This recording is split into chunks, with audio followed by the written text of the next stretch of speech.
So, paano nga ba 'pag nananakit ang alaga mo? So, nung nakaraang linggo nga day, 'di ba sabi ko sa inyo may nakakwentuhan akong mga, matatagal na dito, umabot na ng 22 years, yun yung una kong nakausap. Grabe din yung mga karanasan niya sa 22 years na yun. So, nung time na umalis na yun si ate, lumipat kami sa kabilang pwesto, yung kasama ko din sa church. So, na-open ang aming topic about sa bata.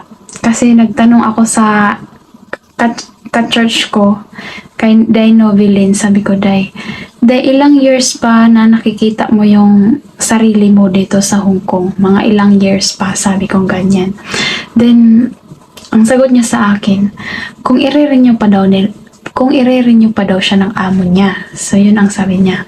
So, kaso nga lang daw, yung alaga daw niya is nananakit. So, sabi ko, nagulat din ako kasi, di ba nga, yan yung pinoproblema ko before, na nananakit nga din yung alaga ko. Sabi ko sa kanya, normal na siguro yung ganun, Day. Normal na siguro yan dito. Sabi ko ganyan. Pag OFW ka, normal na siguro yung nananakit na bata, maka-encounter ka talaga ng ganun.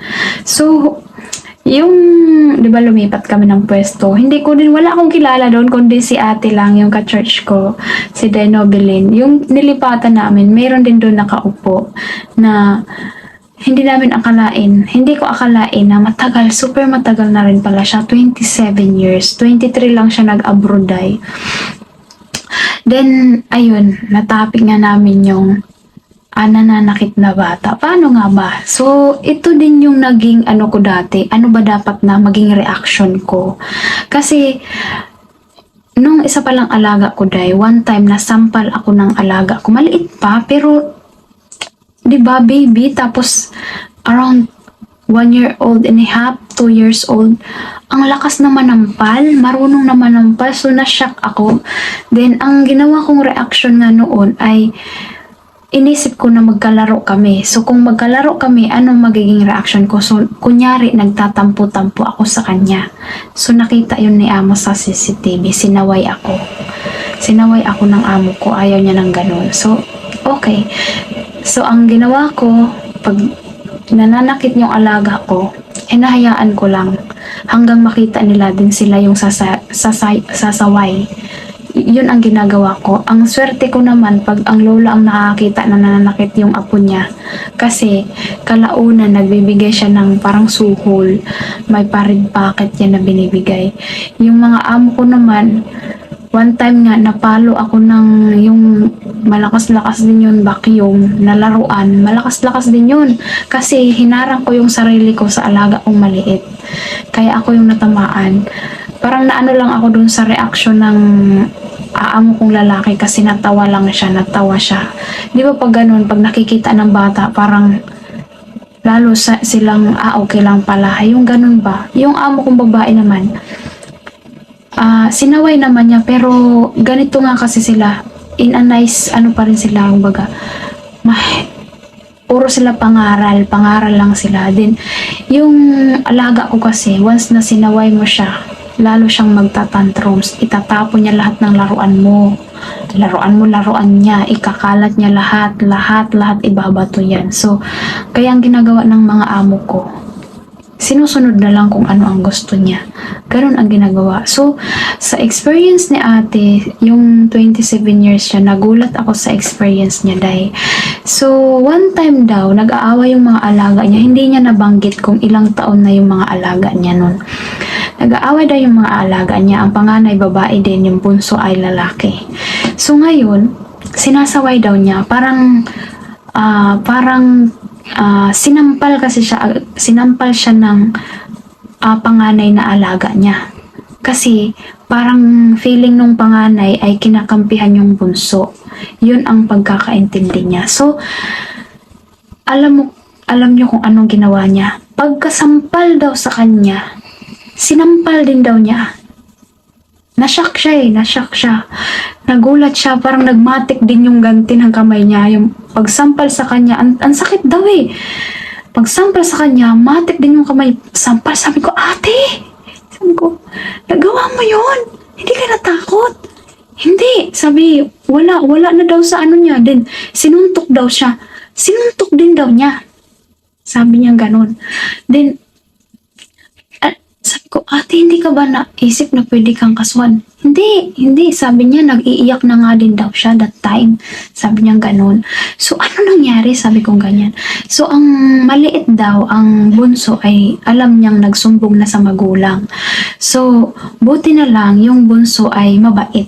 Mabait siya, hindi niya, kumbaga, kumbaga yung iba 'di ba papasobrahan ng magpasama yung katulong, kumbaga ipapahamak yung katulong. So kung ano lang nakita nung batang lalaki, yun lang din ang sinabi sa amo. So ngayon pagka-uwi, kinausap daw silang tatlo. So ang una daw tinanong si ate, anong ginawa mo? So sinabi niya yung ginawa niya, sinabi din niya yung ginawa ng ano niya, anak niya, nung alaga niya. Then, tinanong sabi nung bakit mo ginawa? Ang katwiran ni ate, para malaman niya kung ano ang sakit ng ginawa niya. Sinuntok daw siya, sinuntok din niya. Para hindi rin niya gawin sa iba, sa mga kaibigan niya, sa mga kakilala niya. Sabi, ang tapang talaga ni ate.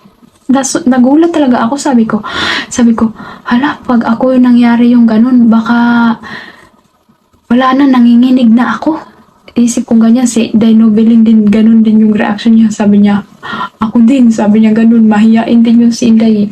Tapos, tinanong yung batang lalaki, kasi yun yung witness eh. Tinanong, sino ang nauna na nakit? Ayun, tinuro niya yung ate niya. So, ang maganda sa amo ni ate ay hindi konsentidor. Paano kung na-shoot siya doon sa amo na konsentidor? Diba? So, ang ginawa daw ng magulang, pumunta ka sa wall, umarap ka doon, tumayo ka dyan. Tapos, ang ginawa ng magulang, pinagsabihan silang dalawa. Pati yung bunso, ikaw gagawin mo ba yung ganon? Gusto mong magaya sa ate mo? Mas malala pa dyan. So sabi ko, ate, ang swerte mo kasi yung amo mo hindi konsentidor. Sabi ko ganyan. Kasi daw dati, bago yung nangyari yung ganun, sinabihan naman siya ng amo niya na kung pasaway yung mga alaga mo, paluin mo sa paa. Sabi ko, bakit mo sinampal? Ganun daw yung naging reaction niya that time. So, ayun, umabot naman siya ng 17 years doon. So, doon naman kay ate, yung 22 years, iba din yun sa kanya. Hindi siya masyadong nananakit, pero sa salita. Sa salita yung bata, 10 years old, sa salita siya masakit magsalita, magmata. Mahirap ka lang. Sabi niya, hindi ako mahirap. Kasi ang dami na napundar ni ate, bahay, nakapagawa na siya ng magandang bahay. Hindi ako mahirap. O ba't ka nagtatrabaho dito kung di ka mahirap? Stupid ka. Grabe yung pangmamaliit sa kanya. So, yung mga ganitong sitwasyon, Day, ang masasabi mo talaga, yung sabi ni Day Novelino na nananakit din yung bata. Kahit maliit pa Iwan, basta iba yung mararamdaman mo. Sabi ko nga, yan yung nakakapag-stress din sa akin pag nananakit yung bata. So, swerte ko na lang ngayon, Day, kasi, di ba, kailan yun, last month ata, na-stop na, hindi nananakit yung alaga ko kasi, ang partner ko na ngayon ng pagbabantay ng mga bata ay ang lola.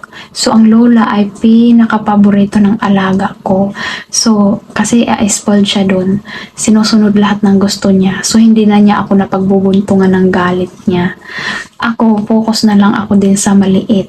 Pag nagbabantay kami dalawa, ang malaki kay lola talaga yan, din yung maliit. Ako yung taga-sunod-sunod sa maliit. At yun naman ay medyo malapit sa akin, close kami, kumbaga magaan yung loob ko doon.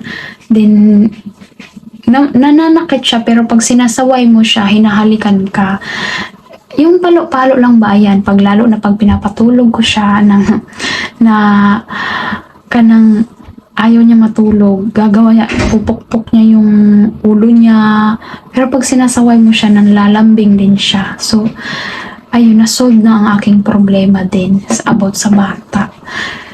Yan yung pinakamahirap talaga na paano ang maging reaction natin, lalo na ang parents ay tulad nung isa ko ding subscriber na yung sabi niya nga hindi na siya magre-renew talaga. Sabi ko, deserve mo te. Yung sa mga kwento niya na once na kahit nananakit, hindi mo maririnig na papagalitan yung anak. Ikaw yung sisisihin. Kailangan ikaw yung mag-adjust para sa anak nila. Hindi mo makikita na papagalitan pagsasabihan yung mga bata. Sabi ko, iniingatan nila yung feeling ng anak nila. So, lahat ng kasalanan daw ng mga bata sa kanya ipinapagat. Kumbaga, dapat kasi ganito ganyan. Siya yung sinisisi lagi. So, sabi ko, napakahirap nun te na sitwasyon. So, yun nga naisip ko, ang swerte ko pa pala. Oo, kasi noon na nakikita ako ng lola na nananakit, hinahayaan ko lang talaga yung alaga ko na manakit, pero masama talaga loob ko. Then bubulong-bulong nga ako dun sa alaga ko, sabihan ko na lagi mo na lang ako sinasaktan, na gaganon ako sa alaga ko, malungkot ako. Pero kita nila yan na wala akong reaction, hinahayaan ko lang na sinasaktan ako. So makita nila yung matanda lang naman yan at yung lolo, yung nagsasaway talaga yung lolo yan, na pinapalo talaga yung kamay niya pag nakikita siya. So, ngayon, nasolve na yung problema ko kasi nandito na yung lola lagi. Siya na yung kapartner ko. So, yung alaga ko hindi na nabuburyong, hindi na nabubuwisit kasi hindi na niya kailangan magpaalam sa akin pag may gusto siyang kainin kasi andyan si lola niya. Doon siya magpapaalam, gusto kong kumain ng ganito. Oh, sunod na agad siya ng lola. Bahala kayo dyan, wala na ako dyan. Safe na ako dyan, hindi na ako papagalitan ng amo ko kasi sila naman na, diba? So, ligtas na ako. So, ayan lang for today's video, guys. Don't forget to like and subscribe my channel. See you next vlog. Bye-bye.